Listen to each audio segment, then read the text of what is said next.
오늘 셀터뷰 준비한 게 셀러분들의 질문, 질의응답을 제가 좀 취합을 해봤거든요. 일단 첫 번째, 여성 의류 하려고 하는데 경쟁이 어마어마합니다. 이제 막 시작한 초보인데 기회가 있을까요? 라는 질문이 있는데, 이건 지난번에 김성 대표님께서 한번 얘기를 하셨었는데 초보자한테 조금 그나마 기회의 땅이다라는 취지로 얘기를 하셨던 네. 걸로 기억하거든요. 맞습니다. 여전히 같은 생각이신가요? 네, 같은 생각이고 그 경쟁이 치열한 건 맞아요. 그래서 이제 지금 막 시작하시려고 하면 아마 힘드실 거기는 한데, 근데 이제 굳이 결론부터 기회가 있을까요? 라고 하는 질문에 대해서 제가 그렇다라고 답변 드린 이유 중에 하나는 지난번 셀터뷰 때 제가 드린 답변하고 또 똑같아요. 똑같은 답변을 드릴 수밖에 없는데, 그러니까 의류라고 하는 게, 패션이라고 하는 게 항상 그 트렌드라는 게 있고 유행이 매년 바뀌다 보니 사실 그런 트렌드와 유행을 누가 먼저 선점하느냐의 싸움이거든요, 결국에.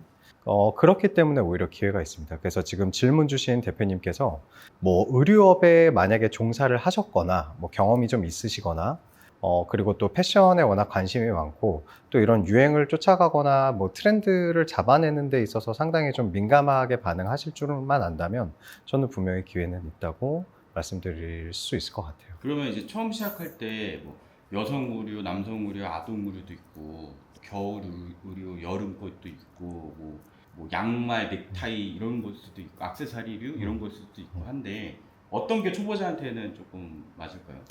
일단은 사실 남성 의류가 오히려 좀 힘들어요. 왜냐면은 결국에 초보자가 의류 카테고리를 시작할 때 경쟁력이 있다라고 제가 말씀드린 거는 트렌드라든지 유행에 따라서 그 사람들이 그 시기마다 선호하는 디자인이나 뭐 패턴이나 이런 것들이 있기 때문에 그걸 선점할 수만 있다면은 기회가 있다라고 말씀드렸는데, 사실 남자 옷은 유행이나 트렌드에 그렇게 크게 반응하진 않거든요. 그러니까 물론 뭐 바지만 예로 들면 어떤 때는 약간 뭐 스키니진이 유행했다가 어떤 때는 좀 요즘은 또 통 넓은 바지가 유행했다가 뭐 요런 정도의 흐름은 있으나 디자인적으로 굉장히 뭐 대단히 어떤 뭐 변화라든지 유행의 어떤 흐름이 크게 변하는 경향성은 없기 때문에 일단은 남성 의류보다는 여성 의류 쪽이 훨씬 종류도 다양하고 그다음에 디자인의 변경이나 유행 흐름의 변화가 빠르기 때문에 여성 의류 쪽이 오히려 더 저는 접근하기가 쉽다라고 보여지고요. 아동 의류 같은 경우는 사실 쉽지 않은 게 이제 인증 부분이 있어요. 그래서 이제 그런 부분 때문에 오히려 초기에 들어가는 뭐 인증에 소요되는 비용이나 이런 것들 때문에 조금 오히려 저는 아동 의류보다는 여성 성인 의류를 하는 게 더 맞다. 이렇게 아동 말씀드릴 의류는 수 있을 어떤 것 같아요. 인증을 받아야 돼요? 네, 맞습니다. 어떤 인증을 받아야 돼요? 그게 아이들 피부에 닿는 거다 보니까 네. 그 옷 소재나 이런 것들이 무해하다라고 하는 시험 성적서가 있어야 되거든요. 그래서 그런 것들을 인증을 받는데 또 비용이 뭐 아주 많이 들어가는 거는 아니지만 그래도 그런 시험 성적을 반드시 받아야 된다라고 하는 거에 대한 또 허들은 좀 있습니다. 아니 이거 성인은 젠장 또 피부에 닿아도 괜찮다는 거예요? 이거? 이 아동 의류에 또 그런 게 있는 거 아, 같나요? 네. 대표님 뭐 여성 의류 이거 하실 얘기 있으세요? 난 지금도 반대일세. 초보자 시작하지 마라. 물론 의료업에 종사했던 사람들이야 뭐 그럴 수 있겠지만 사실 그게 이제 트렌드가 너무 바뀌다 보니까 반대로 이야기하면 그걸 다 못 팔고 나면 재고로 또 그대로 남거든. 그러니까 재고로 남게 되면 오히려 그런 걸 바라볼 때마다 아무래도 마음이 아플 것 같고 처음 시작하는 측면에서.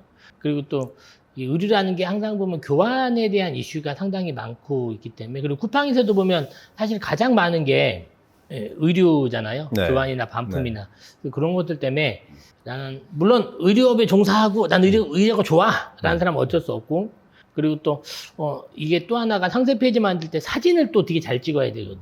그럼 또 모델 핏이 좀 나와야 되고, 그러니까 여러 가지 부가적인 것들이 해야 될 것들이 너무 많아서 그런 개인의 역량에 따라 보면 좌우되긴 하겠지만 뭐 거기에 아주 난 계속 해왔다라고 생각을 하면 어쩔 수가 없는 거지만 웬만해서는 시작을 하지 않는 게 초보자는 좀 좋다는 그런 생각이 드는 거죠. 이커머스로 연매출 80억을 내고 싶은데 연매출 80억이면 셀러 상위 몇 프로 정도 드나요?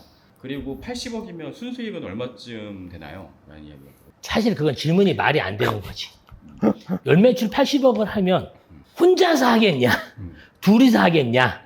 회사 10명이서 하겠냐? 그런 부분들이 다 있기 때문에 실제적으로 나올 수는 그렇게 없는 거고, 예를 들어 80억을 하겠다. 난 예전에 100억도 찍었었잖아. 80억을 하겠다 그러면 내가 5만 원짜리 잘라서 80억을 하겠다. 그 5만 원짜리 몇 개 팔아야 돼요? 10개면 50만 원, 100개면 500만 원, 1000개면 5천만 원. 어쨌든 간에 한 만 달에 개면 5억. 한 달에 뭐 7억, 음. 8억 이렇게 해야 된다는 얘기니까 음. 쉽지 않죠. 그러니까 5만 원짜리 10,000개를 해야 5억인데 음. 그러면 약간 한 7만 개? 그렇죠. 7만 개 정도를 해야 되는 건데, 그럼 하루 물량이 기본적으로 7만 개면은 뭐 택배 발송으로 나눠서 20일로 나눈다고 하면 하루에 4,000개 돼야 되겠네. 이게 객단가가 지금 음. 대표님 말씀하신 것처럼 뭐 5만 원짜리면 사실 굉장히 높은 카테고리고, 반대로 어떤 품목을 가지고 연매출 80억을 목표로 하고 계신지는 모르겠으나 이거는 사실 답변 드리기에 너무 저희가 정보가 부족해요. 너무 막연해요. 그러니까 아마 대충 사람들이 뭐 우리가 얘기할 때 뭐 100억 매출을 했다, 10억 매출을 했다 이렇게 하는데, 아마 물론 상품마다 다 다르겠지만 보통 순수익을 만약에 그거는 얼마 정도로 측정을, 몇에서 적게는 몇, 많게는 몇 이렇게 가져가는 건가라는 데는 질문인 것 같고요. 그것도 이제 카테고리에 따라 다른 게 맞는 거고요. 그러니까 가전 같은 경우는 순수익이 그렇게 많이 넣거든요. 가전은 순수익이 보통 한 5% 정도? 그 정도이기 때문에 실제 80억을 하더라도 4, 5억 정도. 근데 순수익이라는 게, 1인 셀러는 순수익을 따질 수 있어요. 1인 셀러는. 근데 우리 직원 몇 명? 10명이야. 직원 10명이면 직원 10명의 인건비부터 시작해서 4대 보험, 부대 비용까지 해서 따진다. 그건 1년에 한 번 나올 수 있는 그런 부분이 되는 것 같고, 오히려 만약에 카테고리를 어떤 카테고리냐, 가전 같은 경우는 한 5% 남는다고 치면 한 4억 남을 거고, 예를 들어 아까 패션 의류, 자파 같은 경우는 마진율이 크잖아요. 생각보다 박하죠. 왜냐하면 또 CS나 이런 데 소요되는 비용까지 만약에 그렇지. 순이익을 타면 또 그런 네. 것들이 들어가기 때문에 그건 질문 자체가 조금 그럼 어려운 우리는 질문이다. 보통 마진이 몇 프로 정도로 책정해서 판매가 돼요? 카테고리마다 워낙 달라가지고 일단 예를- 이커머스 우리 법인 결산을 하다 보면 이커머스 쪽은 평균 통계가 한 5% 정도 닿거든요. 네. 완전 손익계산서에. 네네네. 예. 근데 이거 만약에 혼자 있다. 혼자 10억 하는 거랑 3명이 10억 하는 거랑 어디가 많이 남을 것 같아요? 혼자 10억이랑 3명이랑 10억이요? 응. 나 혼자 10억을 했어. 근데 내 직원 2명이랑 10억을 했어. 어디가 더 많이 나와? 혼자 하는 게 많이 나요. 그거에 따라서 조건이 많이 달라진다는 거지. 그러니까 여기는 이제 얼마가 남느냐라는 게 보다는 이제 보통 대략적인 순수익을 카테고리별로 이제 어느 정도를 사람들이 측정을 해서 가는지 궁금하신 것 같아요. 제가 보기에. 이걸 보통 어느 정도로 생각을 하시는지가. 그러니까 그런 걸 따지려면 그냥 매입에서 매출 비율, 매출에서 매입 비율, 그게 상당히 좋은 거지. 그래서 가전 같은 경우는 기본적으로 원가 비율이 뭐 50% 훨씬 넘어가는 경우도 많이 있고, 그리고 일반 뭐 자파 같은 경우는 그루스에서 많이 얘기하지만 뭐 2,000원짜리 갖고 40,000원에 팔기도 하고. 그렇죠. 예. 네. 그러니까 그게 품목에 따라서 워낙 다른 거지. 그럼 마진이 가장 많이 남는 품목은 뭐가 있어요? 어떤 품목? 평균적으로는 자파 쪽이 가장 많이 나. 자파. 그러니까 결국 1,000원짜리가 2,000원에 파냐 이런 저가일수록 마진이 많이 남는 건가요? 근데 꼭 그렇지만은 네. 않고, 머플러 같은 경우가, 여름 머플러가 원가가 2,000원인데 이마에도 팔리잖아요. 그렇죠. 디자인만 네, 이쁘면. 네, 네. 그러니까 이제 그런 거는 어떻게 설명을 하기가 좀 어렵긴 한데, 아무래도 그런 원가 비율이 낮은 쪽이 훨씬 더 순이익이 많이 납니다. 근데 계속 의류 쪽은 박하다고 말씀을 하셔가지고 도대체 의류는 얼마 정도의 마진으로 사람들이 판매를 하는지가. 그것도 판매하시는 분들마다 좀 다르기도 하고, 네. 또 의류 중에서도 의류도 왜 되게 종류가 많잖아요. 예를 들면은 뭐 겨울 패딩을 판다라고 하면은 생각보다 마진율이 조금 있기는 해요. 네. 근데 예를 들면 여름 뭐 그냥 기본적인 면티나 반팔티 같은 건 상대적으로 또 마진율이 박하거든요. 왜냐면 또 비싸면 잘 안 팔리기 때문에.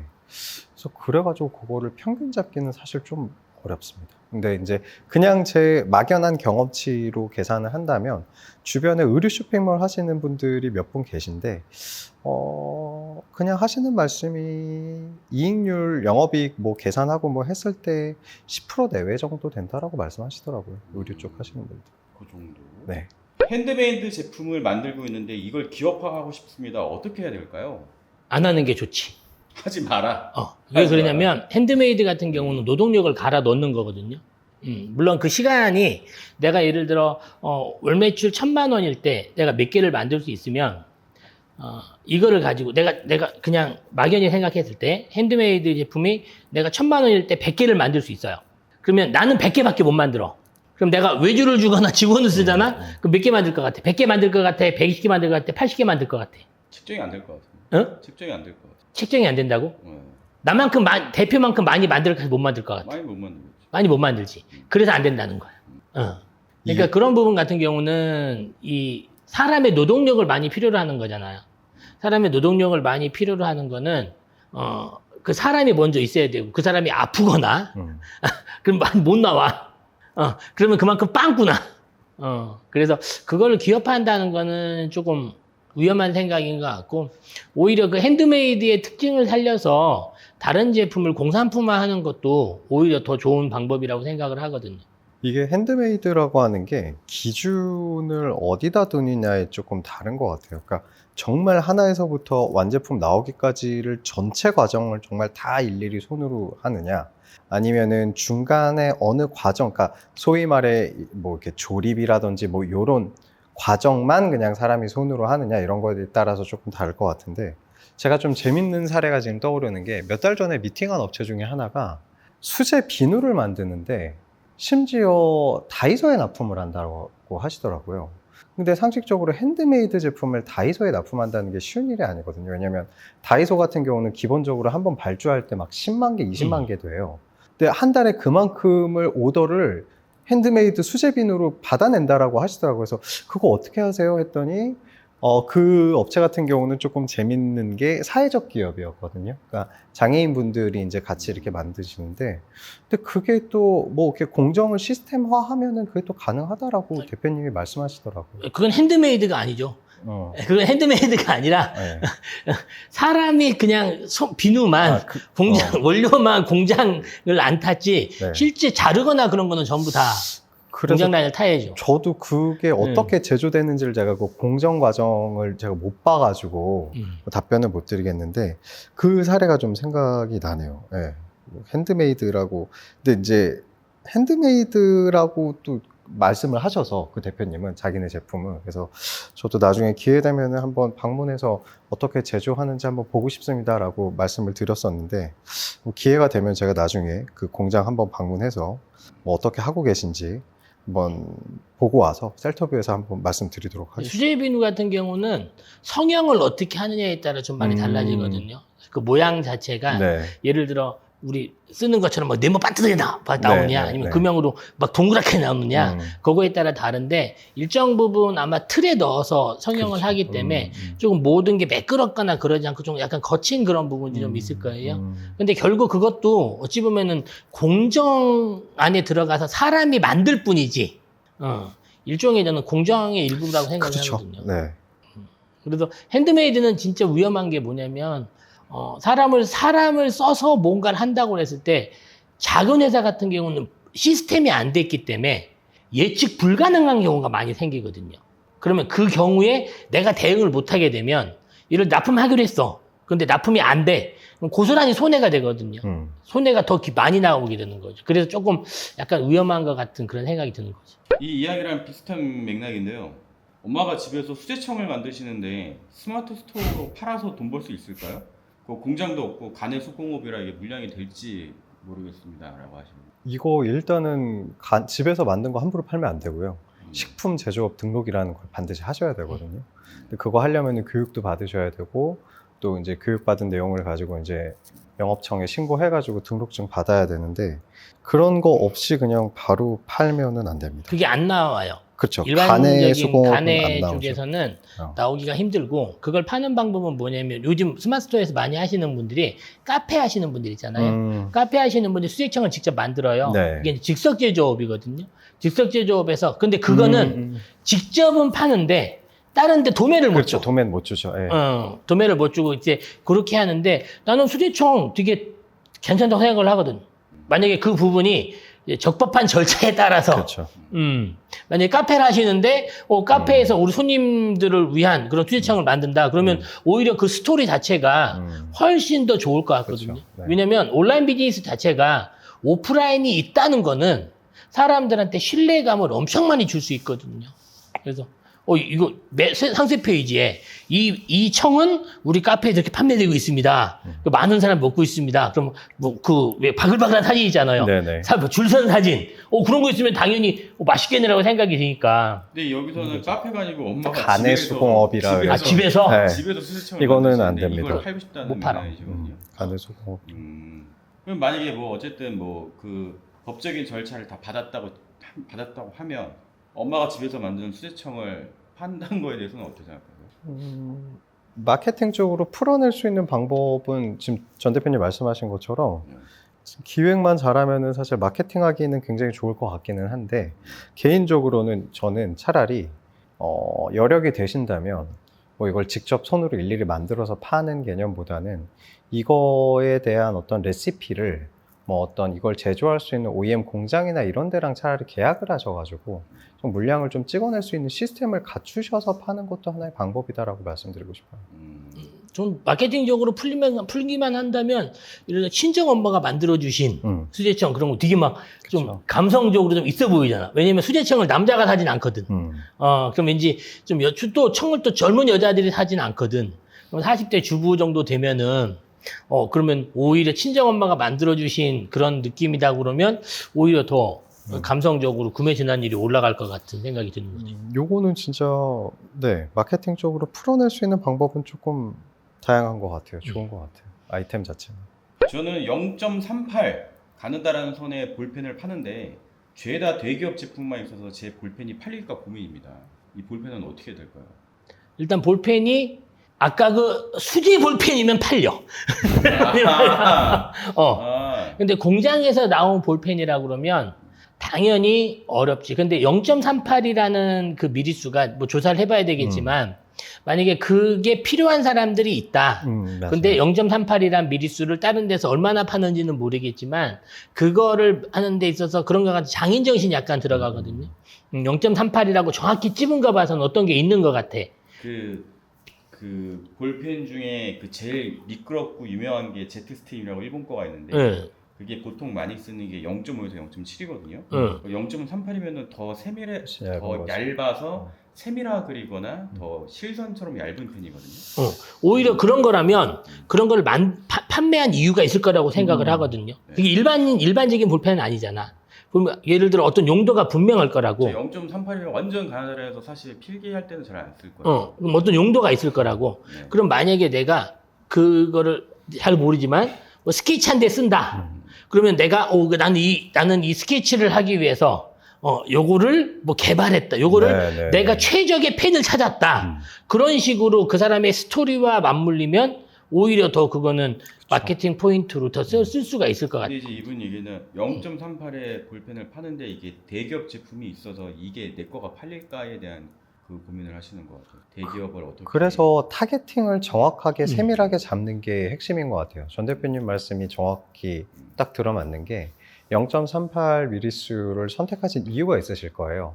예를 들면 이거를 뭐 건축, 뭐 도면하시는 분들이 주로 쓴다든지 이 굵기를 아니면 미술 전공하시는 분들 중에서 뭐 특정 뭐 이런 화법을 하시는 분들이 뭐 쓰는 미리수라든지 이런 것들이 있기 때문에 아예 타겟팅을 뾰족하게 가져가가지고 그분들을 타겟팅 해가지고 마케팅 전략을 세우시고 판매를 하시면 오히려 저는 충분히 승부할 수 있다고 생각이 듭니다. 그러니까 이분은 이제 모나미 0.38을 내가 어떻게 이겨야 되나라는 고민이신데 모나미랑 싸울 생각하지 말고 이제 특정 타겟한테만 제품을 팔 생각을 해라. 그렇지. 근데 그게 시장을 쪼개는 거거든요. 시장을 쪼개는데 대신 내 목표를 모나미보다 많이 팔겠다 그러면 안 되는 거고 예를 들어 시장 점유율이 모나미가 얼마 판다 그러면 난 모나미에 뭐 5%를 팔겠다 10%를 팔 목표 자체를 그렇게 낮춰 잡고 작은 타겟으로 들어가면 오히려 팔릴 수가 있는 거죠. 그리고 그거 파는 방법은 뭐냐면 그분이 SNS를 하셔야 돼요. 그렇죠. 그분이 SNS를 하시면서 그거를 계속 활용한 거를 결과물을 계속 보여주다 보면 실제 그거를 사는 사람들은 이게 사람들이 두 가지 경우가 있거든요. 나 같은 경우는 0.38이 볼펜 사본 적 있어요? 볼펜 특별히 요즘은 안 산 것 같아요. 요즘이 아니라 언제 사본 적 있어요? 저 진짜 뭐 대학교 졸업하고 대학교 때까지 뭐 그냥 썼던 것 같고 제가 직접 원래- 사서 썼던 것 같고. 원래 남자들은 볼펜하고 우산은 자동으로 생기는 거 아니야? 나도 볼펜을 사본 적이 없는 것 같아요. 볼펜하고 우산은 자고 일어나면 생기는 게 볼펜하고 우산 아니야? 어. 근데 이게 대부분 여성분들도 우리 딸내미가 지금 볼펜을 필통이 이만큼씩 갖고 다니지. 맞아요. 그죠? 계속 버려. 그러니까 자 버려도 근데 또 사면 그게 일종의 약간 욕망 충족. 이쁜 거 보면 이제 사야 될 것 같은 그렇죠. 그런 느낌인가. 그런 볼펜이 그런 일반적인 볼펜이 있는 반면에 오히려 0.38이란 거는 어떤 특정에 사용이 된다고 그러면 내가 인스타에서 그 볼펜으로 계속 그걸 그려가는 거죠. 뭐 보여주고 그러면 그걸 보는 사람들은 분명히 그 볼펜에 관심 있는 사람들일 거고 그러면 대기업 제품보다 사실 대기업 제품이 이건 그냥 제 얘기인데요. 대기업 제품은 특별히 좋은 건 없어요.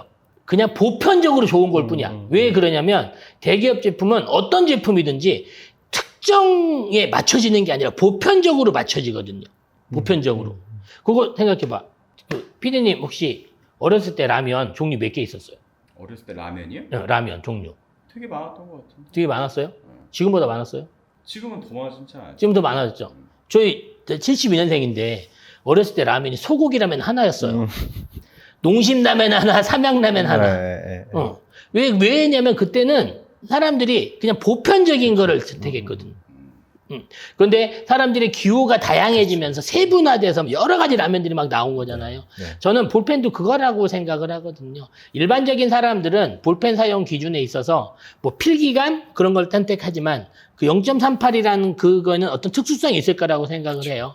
그러면 그 특수성에 맞게 자기가 사용하는 것을 보여주면 그걸 보는 사람들은 그거에 관심 있는 사람들일 거고 그러다 보면 대기업 제품이 채워주지 못하는 거를 저 제품이 채워주고 있다는 생각을 할 수 있을 거라고 생각을 하는 거죠.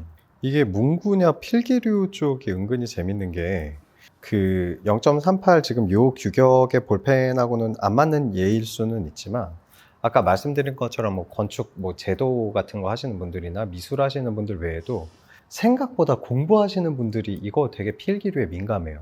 그러니까 예를 들면 공무원 시험 준비하시는 분들, 고시 준비하시는 분들, 이런 분들은 일단은 자기가 원하는 이 질감의 어떤 펜이라든지 형광펜에 굉장히 민감하고 그걸 항상 갖춰놓고 공부를 하시는 분들이 대부분이거든요. 그래서 저는 이거 생각보다 이렇게 소구점을 잘만 잡으면 오히려 대기업 제품하고 차별하는 데 있어서 크게 어렵지는 않을 거라는 생각이 또 갑자기 들어요. 0.38이라는 부분 때문에요. 근데 대기업보다 많이 팔려는 생각하면 안 돼. 그렇죠. 그렇죠. 네. 모나미 0.38을 이길 생각은 힘들 것이다. 자, 그다음 관공서나 학교 쪽에 생활용품 문구를 판매하고 싶은데 가성비 좋은 도매처 찾는 방법, 마케팅 어떻게 해야 되는지 궁금합니다. 일단 그거는 사실 마케팅이라기보다는 조달청에 등록을 해야 될 것 같은데 조달청 사이트 등록을 하는데 그게 좀 어려운 게 조달청이라는 게 뭐예요? 그 B2G라고 그래서 정부 기관들이 사는 사이트들이 있어요. 그 사이트에 먼저 상품 등록을 해야 돼. 예를 들어 학교는 학교장터 같은 게 있고 정부 기관 같은 경우도 그런 정부 기관에 거기서 인정받는 그런 사이트들이 있거든요. 거기에 이제 상품을 거기에 입점하는 게 우선인 거지. 그런데 이제 입점하는 게 쉽지만은 않을 수도 있고, 왜냐면 제조사만 입점하는 데도 있고, 그래서 오히려 그거 이용해서 돈 버는 사람도 많아요. 왜냐면 여성기업 같은 경우 그 관공서에서 매년에 몇 % 이상을 여성기업 제품을 구매를 해야 되거든요. 근데 연말에 달리잖아요. 그러면 여성기업 제품 막 사. 봤어요. 그냥 막 사더라고요. 그래서 이제 그런 경우가 이제 어떤 경우에 따라 다르긴 하지만 일반적으로 입점이 된다 그러면 마케팅 필요 없어. 가격 경쟁력이야. 왜냐면 이미 내 제품이 아닌 거잖아. 내 제품이 아니기 때문에 그 안에서 예를 들어 아까 볼펜이라고 검색을 했을 때 얼마나 가격이 경쟁력이 있냐 그게 이제 중요하게 되는 거죠. 그러면은 그 관공서에 납품할 만한 좋은 도매처는 어떻게 찾아요? 이거는 제가 알기로는 이제 그 전 대표님 말씀하신 것처럼 학교 작품터 같은데 들어가면은 거기에 등록되어 있는 이런 교구나 교보제 만드는 회사들에 대한 리스트가 아마 있는 걸로 알고 있거든요. 그럼 그거 보고 직접 컨택을 하시거나 뭐 아니면은 예전에 제가 그냥 한 가지 딱 떠오르는 게 뭐냐면 원래는 완구를 제조하는 회사였는데 그 회사가 어떤 거를 주로 만들었냐면 교육용 보드게임을 많이 만드는 회사가 있었어요. 그래서 제가 그 회사 마케팅을 잠깐 1년 동안 도와준 적이 있었는데 예를 들면 그런 거예요. 부루마블 같은 거를 우리나라 뭐 한국 위인들을 가지고 부루마블을 만든다거나 뭐 세계 위인, 뭐 성경 속 인물 막 이런 걸 가지고 아예 보드게임을 만드는 그런 회사가 있거든요. 그러면은 그런 회사들은 어떻게 알고 회사에 납품하려고 하는 업체나 이런 데들이 연락이 오더라고요. 학교에서 직접 연락이 오기도 하고. 그래서 생각보다 완구나 교보제 만드는 회사들은 찾아보면 좀 있으니까 인터넷에서 한번 검색해보면 이런 뭐 우리가 단순히 딱 생각할 수 있는 학교에서 쓸 수 있는 뭐 연필, 지우개, 뭐 분필 뭐 이런 거 말고 생각보다 학교에서 특히나 초등학교나 중학교 같은 데는 요새 학습 교보제가 굉장히 종류가 좀 다양하더라고요. 그래서 그런 거 위주로 인터넷에 한번 찾아보시면 오히려 더 좀 차별화된 아이템들 찾을 수 있지 않을까 좀 생각이 듭니다. 근데 저 같으면 이렇게 하겠어요. 만약에 내가 하고 싶은 품목이 딱 있어요. 일단 등록을 해. 하고 나서 오다가 와요. 그럼 문구도매센터 가요.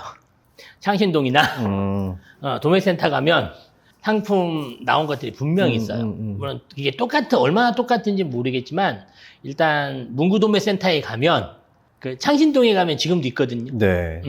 가게 물론 요즘 정찰제긴 하지만 사용하는 거에 따라서 그러니까 몇 개 구매하는 거에 따라서 달라지고 또 하나 화곡동. 네. 화곡동에 가면은 또 문구도매센터가 있어요. 엄청 싸거든. 왜냐면 화곡동에는 전국에 유치원 선생님들이나 어린이집 선생님들 많이 와. 그럼 거기 가격이 저렴하거든. 왜냐면 땡처리 나온 것들이 많아. 그렇기 때문에 오히려 그런 데서 찾는 것도 또 하나의 방법이라고 생각을 하는 거지. 추가로 천호동에도 있는 걸로 알고 있습니다. 천호동에도 문구센터 있고. 문구도매센터를 가는 게 요즘 가장 좋은 것 같아요. 유럽, 미국 브랜드 상품 위주로 해외 구매 대행을 하고 있는데 지금 현재 잘 팔리는 제품이나 향후 수요가 발생하는 제품을 빠르게 캐치하는 노하우나 방법이 있나요? 브랜드 상품 위주로 구매 대행 하시는 분이라면 아마 이제 유럽이나 미국 브랜드의 어떤 의류나 그러니까 주로 패션 잡화 쪽을 아마 하고 계실 가능성이 높아 보이는데 현재 잘 팔리는 제품이나 아니면은 수요가 발생하려는 제품을 빠르게 캐치하려면 제 경험상 가장 좋은 거는 커뮤니티 이용하시는 게 제일 좋아요. 예를 들면은 구매 대행 카페라든지 아니면은 이런 해외 직구 뭐 커뮤니티 같은 거 네이버 카페 이런 거 되게 많거든요. 근데 거기를 매일같이 보면은 사람들이 갑자기 선호하는 특정 브랜드의 모델이라든지 이런 것들에 대한 문의글이 막 올라와요. 그러면은 그런 것들을 잘 보고 계시다가 그걸 빨리 캐치해서 선점하는 게 저는 가장 좋은 방법이라고 생각이 듭니다. 그러니까 해외 구매 대행 같은 경우, 특히 브랜드 구매 대행 같은 경우는 단점이 있는 게 뭐냐면 수요를 만들어내질 못하거든. 이렇게 내가 이거 좋아요 라고 막 해서 이 브랜드 좋아요 라고 이 브랜드 좋고 이 제품 좋아요 라고 만들어내는 게 아니라 돈을 버는 게 뭐냐면 아까 말씀하신 대로 수요가 있는 거를 빨리 빠르게. 저렴한 가격에 갖다 주는 게 목적이니까 오히려 그런 커뮤니티 쪽을 보는 게 훨씬 더 빠를 수도 있고. 그게 제일 좋은 방법. 실제로 유럽이랑 미국 이런 그 브랜드 구매 대행 하시는 대표님 주변에 보시면은 가장 많이 활용하시는 방법이 그거더라고요. 그러니까 해외 직구 카페라든지 아니면은 패션 커뮤니티 같은 데를 여러 군데 가입하셔서 매일 들어가셔가지고 어떤 게시물들이 올라오는지를 매일 분석하시더라고요. 하루에 몇 시간씩.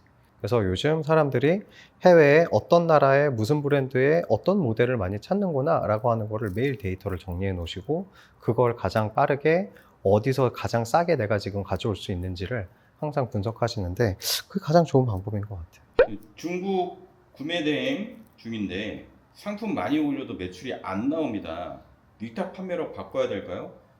다른 특강 브랜드이 상품 올리는 양을 줄이고 질을 높여야 한다고 합니다. 일단 위탁 판매 바꾸라고 하고 싶어.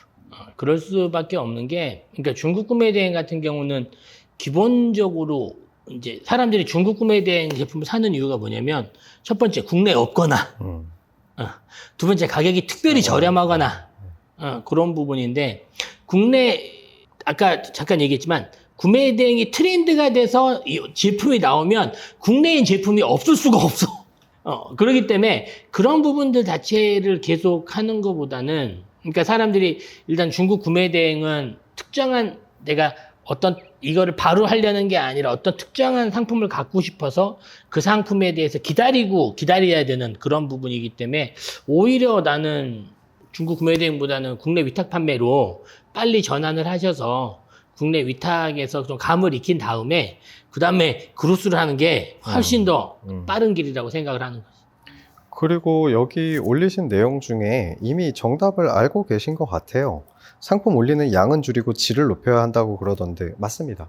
왜냐면은 아시겠지만 최근에 이제 스마트 스토어 정책도 6월부터 등록 가능한 상품 수 제한이 확 또 줄어들거든요. 그러니까 플랫폼들마다 이제 더 이상 팔리지도 않는 그 무지성으로 막 뭐 엑셀이나 솔루션 같은 거 싸서 그거를 되게 싫어하고, 왜냐면 그게 서버 비용 부담이거든요, 플랫폼 입장에서는. 그러니까는 이제 무지성으로 막 아무거나 올리지 말고 제대로 너네가 잘 팔 수 있는 거, 팔릴 만한 것만 선별해서 올려라고 하는 게 모든 플랫폼들이 지금 현재 지향하고 있는 거기 때문에 거기에 맞춰 가시는 게 맞죠. 네. 그리고 이제 쿠팡도 이제 8월인가 1일부터 API 쪽 들어오는 데는 바코드 번호라든지 그런 걸 이제 쓰게끔 돼 있잖아요. 그게 이제 그러면 뭐냐면 동일 상품이 다 묶이게 되거든요. 근데 그걸 하는 이유가 네이버도 1000개로 줄이고 쿠팡도 그렇게 이제 하는 이유가 저는 이제 AI 때문이라고 생각을 하거든요. 이게 그러니까 상품들이 쭉 있으면 AI가 오류가 생겨요. 왜냐면 AI 입장에서는 어떤 게 좋은 건지를 얘기해야 되는데 상품들이 동일한 제품이 쭉 있으면 많이 파는 게 좋은 거야? 아니면 그런 부분들이 생기기 때문에 오히려 저는 이번 기획 이제 AI한테 선택을 받게끔 개인 추천을 해주려고 한다고 생각을 하거든요. 그럼 오히려 제대로 된 상품을 제대로 올리는 게 오히려 선택을 받는 길이 아닐까 이제 생각을 하는 거죠. 그리고 이제 단지 지금은 웬만한 상품들 빼놓고는 예를 들어 쇼핑몰에서만 다른 데를 안 보고 인스타나 유튜브나 네이버를 안 보고 쇼핑몰에서만 구매할 수 있는 상품군 자체가 저관유로 계속 좁혀지고 있어가지고 그래서 그런 상품들 외에는 본인이 좀 마케팅까지 염두에 두는 그런 상품을 가지면 좋을 것 같긴 해요. 중국 구매 대행 막 시작했는데 다들 무조건 상품을 많이 등록하라고 하는데 이게 정답인가요? 이거는 옛날 얘기 같아요. 네, 뭐 옛날에는 일단 실제로 이렇게들 많이 하셨는데 지금은 절대 안 됩니다. 이렇게 해서는 택도 없는 얘기다. 네. 확률을 높인다는 그런 부분에서는 얻어 걸릴 수는 있겠지만 그게 이제 1000개라는 그래서 막 사람들 지금 막 그 사업자 10개 내시는 분이 있어요. 10,000개 똑같이 하려고. 근데 그거 하다 보면 또 똑같은 일이 벌어져요. 그래서 그 노력을 하는 대신에 그냥 국내 위탁을 오히려 제대로 좀 배우시는 게 훨씬 더 나을 거라고 생각하고 국내 위탁 어디서 배워요? 그러면 쿠팡 교육센터나 스마트스토어 교육센터 가면 다 알려주는데 그렇게 시작을 하는 게 좋을 거라고 생각을 하는 거죠. 여기 질문 자체가 무조건 이거는 틀린 게 무조건이라는 말 자체가 이러시면 안 돼요. 무조건 상품을 등록한다? 절대 안 되고 최소한 상품을 올리기 전에 시장성 분석이라든지 키워드 분석이라든지 이런 것들을 하고 올리셔야지 그냥 무지성으로 올리는 거는 아무 의미가 없습니다. 그러니까 지금 대량 등록이 이제 거의 마무리되는 수준? 그렇죠. 네, 그 수준이라고 보면 될 것 같아요. 네. 자, 저는 농사지어서 농수산물을 스마트 스토어로 팝니다. 상세 페이지에 스토리텔링을 해야 한다고 하는데 사실 남들 다 아는 농사도 똑같이 하는 거라 특별함이 없습니다. 글을 뭐라고 써야 할지 모르겠어요. 뭐라고 해야 되나요? 일단 품목이 뭔가에 따라 다른데 품목이 뭔가에 따른데 내가 이제 예전에 그 송산에 살았거든요. 지금도 물론 송산에 집이 있어요. 집이 있는데 송산이 포도로 되게 유명하고 송산포도 되게 유명하거든요. 근데 만약에 내가 그 송산포도를 그때 이제 많이 동네 사람들 거 많이 팔아줬었는데 온라인으로 벌써 한 10년이 넘었네. 네. 예. 근데 그때 어떻게 했냐면 기본적으로 차별화를 시킨다는 그 자체가 보면 다 똑같은 작물이고 차별화의 포인트가 없을 것 같지만 어떤 사람은 포도 한 주를 하는데 1시간이 걸려서 다듬는 반면에 어떤 분은 포도 솎아내는데 한 줄을 하는데 2시간이 걸리시는 분들이 있어요. 그 뭐냐면 이 솎아낼 때 포도를 솎아낼 때 잘 솎아내야 포도알이 커지거든요. 근데 대충 섞으면 포도알이 작아져. 일하는 시간은 똑지만 그런 일단 작업 시간이라든지 그런 게 다 차이가 나거든요. 난 그런 거를 오히려 어필하면 훨씬 더 좋아지는 거지. 예를 들어 그만큼 더 정성 들여 키운다. 그렇죠. 그런 부분들이 훨씬 더 스토리텔링이 나올 수가 있는 부분이죠. 예를 들어 사과를 키운다. 그러면 사과 또 어떻게 우리 집 사과는 뭐가 달라요? 우리 집 사과, 응? 모르지. 그래서 우리 집 사과는 잘 모르겠는 거야.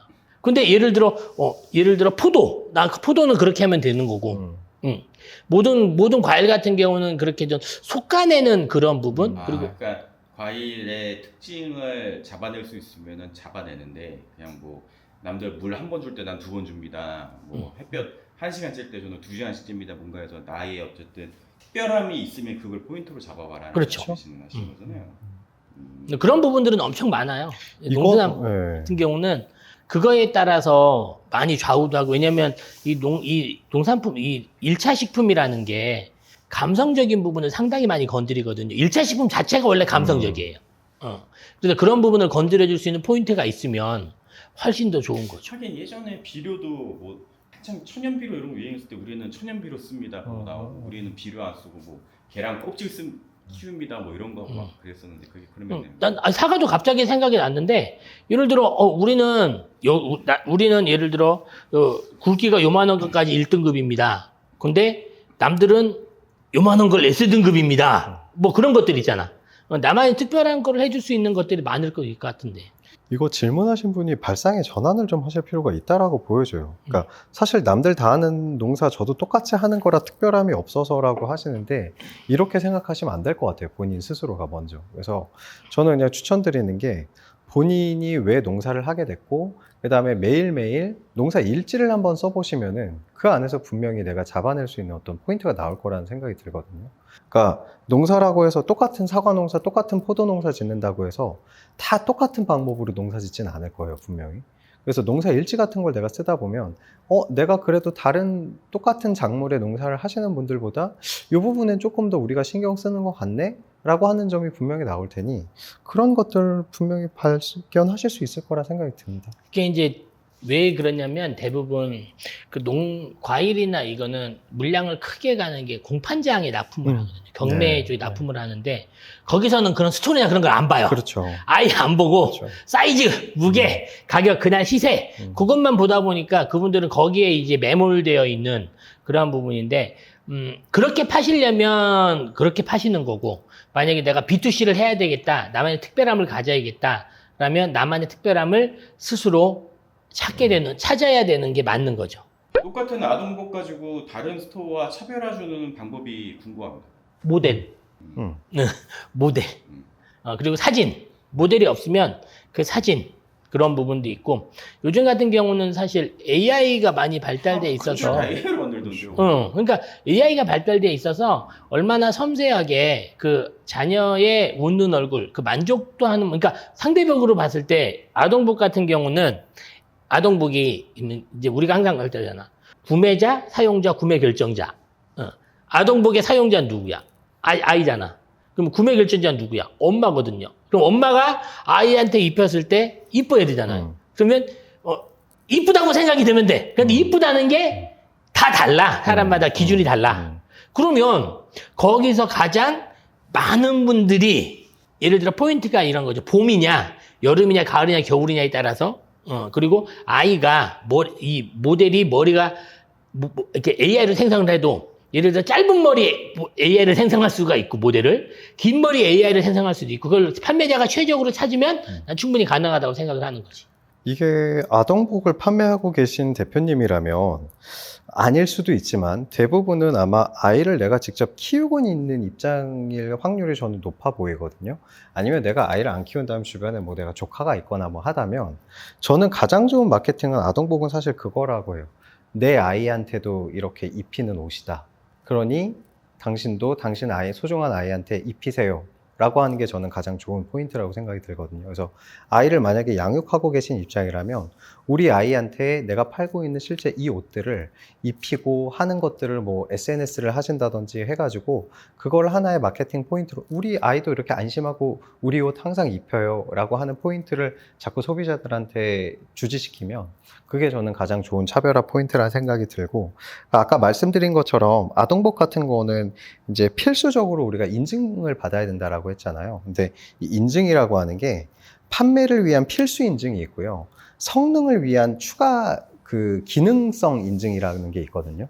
그러니까 보통 이제 인증이라고 하면은 돈이 아깝기 때문에 그냥 필수적인 인증만 받으시는데, 그거 외에 예를 들면은 추가적으로 뭐 여름 오시면 뭐 통기성에 대한 뭐 시험이라든지 이런 것들을 추가로 받으셔가지고 뭐 우리 옷은 뭐 통기성이 뭐 다른 업체 옷보다 더 좋아서 아이들이 뭐 이렇게 땀도 덜 나고 뭐 땀띠도 안 생겨요 라고 하는 포인트를 오히려 상세 페이지에 녹이시면, 그런 시험 성적과 관련된 것들을 상세 페이지에 녹이면 저는 충분히 좋은 차별화 포인트가 될 거라고 생각이 듭니다.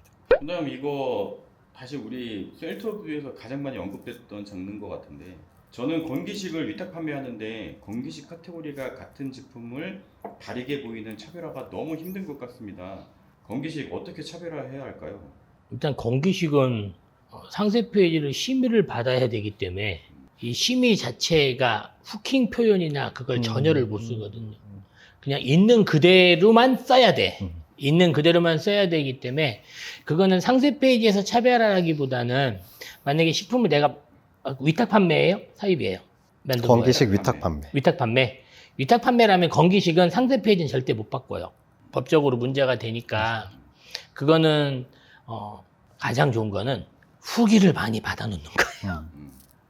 똑같은 상세 페이지지만 후기를 많이 받아놓으면 아무래도 내 제품을 구매할 확률이 높은 거고, 후기를 많이 받는 방법은 딱 두 가지죠. 사야 후기를 쓰니까 뭐 가격이 정해져 있는지 모르겠지만 초반에 최저 마진으로 가는 거예요. 최저 마진으로 가고 거기서 최저 마진에서 손해 안 보는 범위 내에서 후기 포인트를 많이 줘서 남들보다 후기를 좀 더 빠르게 쌓는 최신의 후기를, 그리고 포토 리뷰를 많이 받을 수 있는, 그리고 실제 고객의 상황이 들어가 있는 그런 후기를 많이 받을 수 있는 그런 부분이면 되게 좋은 거죠. 그 재밌는 게 뭐냐면, 제가 이제 그 마시는 알부민 같은 경우가 있거든요. 마시는 알부민. 근데 마시는 알부민이 후기 포토 리뷰를 보면 두 가지예요. 그냥 이 패키지를 그냥 찍어 놓은 사진이 있고, 실제 컵에 따르는 사진 같은 것들이 있어요. 그럼 마시는 알부민이라고 그러면 후기 사진에 이렇게 따르는 거 좀 써달라고. 예를 들어 어떤 뭐 보낸다든지 어떤 그런 것들이 좀 있으면 좀 더 좋지 않을까 생각을 하는 거죠. 그래서 어쨌든 건기식의 차별화는 답이 없다. 상세 페이지에서 차별은 답이 없다. 상세 페이지는, 왜냐면 특히 위탁 판매 같은 경우는 건기식은 상세 페이지 심의받은 걸 수정하면 안 돼요. 그러니까 자기의 플랫폼 그 스토어에 차별화를 둬야지, 이거 내에서는 답이 없다라고 말씀하시잖아요. 가격하고 후기. 예쁜 그릇이나 인테리어 소품 등을 파는데 이런 건 기능의 차별화는 없어서 도대체 소구점을 뭘 어떻게 자꾸 설득해야 할지 모르겠습니다. 그거 되게 간단한 건데, 그게 예쁜 그릇이 어디에 잘 어울리냐, 그게 있는 장소가 되게 중요하거든요. 그러니까 그릇을 코로나 때 뭐라 그러냐면 테이블 웨어라고 그랬잖아요. 그러니까 이게 예를 들어 이거지, 이 컵이 여기 흰색 여기 잘 어울리냐, 아니면 저 갈색 원목에 잘 어울리냐, 일종의 그런 거라고 생각을 하면 되거든요. 그래서 그 그릇이 잘 어울리는 그런 사진, 그걸 잘 배치하면 오히려 그게 차별화가 되는 거죠. 그런 사진은 똑같은 게 없을 거 아니에요. 이 컵이나 그릇의 색상이나 기능, 그거에만 꽂혀있지 말고 이제 이게 어디에 두고 어떤 분위기를 풍기고 어디에 어울리냐, 이 부가적인 것들을 따져보란 말이죠. 그죠. 이제 내가 아까 그 라이브 때도 얘기했지만 상품은 또 강의를 하게 되는데, 상품은 4가지 종류가 있거든요. 문제 해결형, 욕망 충족형, 그 다음에 충동 구매형, 가격 비교형. 근데 아까 같은 그릇 같은 경우는 문제 해결형이 아니라, 만약에 그릇이 떨어뜨려도 안 깨져. 그렇죠. 그럼 문제 해결형인데, 보통 아까 같은 그릇은 거의 똑같다고 봐서는 욕망 충족형이죠. 네. 욕망 충족형은 이 그릇이 어디에 나와 있을 때, 어느 자리에 있을 때 이뻐 보이냐, 갖고 싶다. 그렇게 되는 것 같아. 그러면 그게 난 욕망 충족형이니까 그릇 자체에 어떤 음식을 담느냐도 중요한 거고, 그리고 그게 어디에 놓이냐, 그것도 이제 중요하다고 생각을 아니, 하는 막 거지. 장미꽃 그려져 있고 막 금태한 둘러져 있는 예쁜 찻잔인데 이게 대청마루에 있으면 조금 안 어울릴 것 같고 이렇게 주물러서 만들 것 같은 머그컵인데 이게 예쁜 식탁보 위에 있으면 또 그게 안 어울릴 것 같은데 그런 식으로 찾아봐야겠네요. 인테리어 소품 같은 것도 이게 막연하게 기능의 차별화가 없어서 뭐 이런 얘기 하셨는데, 저는 타겟을 정확하게 잡는 게 생각보다 중요하다고 생각드는 게, 최근에는 1인 가구 굉장히 많아지고 있잖아요. 그래서 그 1인 가구를 타겟으로 한 뭔가 디자인이나 규격이나 사이즈의 어떤 인테리어 소품 같은 것들 되게 많이 나오거든요. 그럼 내가 취급하려고 하는 제품이 이런 뭐 넓은 대가족이 함께 사는 집에 어울리는 인테리어 소품이 아니라, 예를 들면 좀 아기자기하고 뭐 20대, 30대 혼자 사는 여성들의 취향을 좀 저격하는 제품이다라고 하면은, 오히려 타겟을 그들로 확실하게 잡은 다음에 뭐 그런 어떤 특성을 잘 보여줄 수 있는 이미지라든지 영상 콘텐츠로 어필하면은 오히려 저는 괜찮다라고 보여집니다. 이제 시간상 이번이 이제 마지막 질문일 것 같은데 벌써? 그 아까 수제청하고 같은 맥락인데요. 수제 쿠키 스마트 스토어로 팔려고 합니다. 잘 팔기 위한 팁이 있을까요? 그거는, 자, 그게 고객의 구매 동기인데, 자, 생각해봐요. 자, 수제 쿠키. 고객이 살 때 뭘 가장 중요시 할까요? 맛, 건강 뭐 이런 거겠지. 맛, 건강 보여줄 수 있어, 없어? 못 보여줘. 못 보여주죠. 그러니까 맛은 어차피 맛있는 맛일 테고, 그 맛을 어떤 글자로 표현하기가 되게 중요한 거고, 예를 들어 놀라운 단맛, 재밌는 심 어떤 거 되게 있을 거고, 맛은 워딩으로 표현이 될 거고, 그리고 위생이나 그런 부분은 보여주는데, 나는 수제 쿠키라면은 가장 중요한 게 만드는 과정이라고 생각을 하거든요. 만드는 과정을 얼마나 상세 페이지에 그 공감이 갈 수 있도록 잘 담느냐, 난 그 과정이 되게 중요하다고 생각을 해요. 내가 진짜 땀 흘리며 만드는 진짜 수제다라는 거를 충분히 어필을 그렇죠. 해야 된다.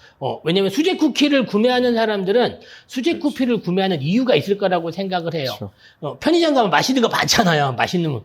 근데 왜 하필 수제 쿠키를 구매를 할까? 그럼 그 수제 쿠키에서 어떤 찾는 게 있는 거라고요. 근데 수제 쿠키 찾는 게 뭘까? 나는 그 과정이라고 생각을 하거든. 예를 들어 반죽을 해서 몇 시간 동안 말리고, 반죽을 말린다는 말이 좀 이상한데, 몇 시간 동안 놓고 숙성을 시키고, 그 숙성해서 내가 이거를 만들기 위해서 어떤 아주 위생적인, 안 좋은 거 안 넣고, 아주 깨끗한 그런 부분들에서. 그리고 이제 수제 쿠키 같은 경우 전에 컨설팅 할 때도 보면 유통기한이 없는 게 짧은 게 좋은 제품이더라고요. 그렇죠. 아, 그렇죠. 화학 그게 안 들어갔으니까. 그러니까 그런 걸 짧으면 짧다고 이해를 시키는 게 훨씬 더 좋게 되는 거예요. 그러니까 나는 그 과정 속에 다 있다고 생각을 해요. 저희가 그 질문이 지금 사실 뒤에 절반 정도 더 있는데 본의 아니게 지금 2부작으로 가야 될 것 같거든요. 그래서 지금 못다한 질문은 저희가 다음 화체에 더 이어서 드리려고 하고, 잠깐 예고를 드리면 농수산물 스마트 스토어 팔려고 하는데 계절 상품입니다. 이거 어떻게 해야 됩니까? 그다음에 너트 상품 개발했는데 이게 한국에 없는 스타일입니다. 이게 안주류로 해야 될지 치즈류인데 가공 안주인지 이거 어떻게 할지 모르겠습니다. 매트리스는 어떻게 팔아야 될까요? 부부가 같이 판매를 하는데 이게 19금지품입니다. 이거 어떻게 해야 되나요? 등의 이야기들이 많거든요. 그래서 요거는 저희가 다음 회차에 제가 이어서 한번 질문을 드려보려고 하고요. 저희 오늘 방송에 그래도 마지막 한마디씩 하시고 마무리하시죠. 먼저. 오늘 저희가 어떤 주제를 가지고 저희가 이렇게 막 얘기하는 형식이 아니라, 숨도 안 쉬고 질문 던졌습니다. 네. 네. 그동안의 어떤 셀러분들의 고민을 함께 저희가 듣고 네. 공감하고 저희 나름의 솔루션을 이렇게 또 제시해드리는 그런 시간이어서 오히려 좀 의미가 있었던 것 같고, 주기적으로 앞으로 이런 궁금증이나 이런 것들이 계속 앞으로 쌓일 거 아니에요. 그래서 요거는 저희가 시리즈로 한 달에 한 번이든 어느 정도 주기가 될지 모르겠지만 꾸준히 이 주제로 좀 했으면 좋겠어요. 질문 답변하는 컨텐츠로. 그러니까 저도 이제 컨설팅을 하다 보면 이런 어찌 보면은 경험을 하면은 당연히 알 수 있는 것들이 되게 많거든요. 근데 문제는 내가 나를 객관화를 못 해요. 이게 셀러분들의 가장 큰 게 그거거든. 그러니까 내가 나를 객관화를 못하다 보니까 내 선택이 과연 맞나? 답은 아셔. 답은 다 알아. 근데 이거 요 맞죠? 그럼 맞죠. 그거 하시면 돼요. 그러면 그럼 하면 되겠네요. 결국 다 그거예요. 답은 다 아는데 이걸 내가 지금 시점에서 이걸 해야 될까? 네. 과연 내 선택이 맞을까? 라는 그렇죠. 이제 그런 단지 자기 확신에 대한 그런 부분이거든요. 그래서 그런 부분들은 언제든지 뭐 어떻게 수집하셨는지 모르겠지만 그렇게 수집하신데 오히려 그냥 객관적으로 만들어 놓으면 사실 방송을 통해서 그냥 단톡방으로라도 바로바로 말씀드릴 수 있으니까 훨씬 더 좋은 거죠. 이제 못다한 질문은 다음 회차에 이어서 한번 해보도록 하겠습니다. 셀터비였습니다. 아유, 감사합니다. 감사합니다.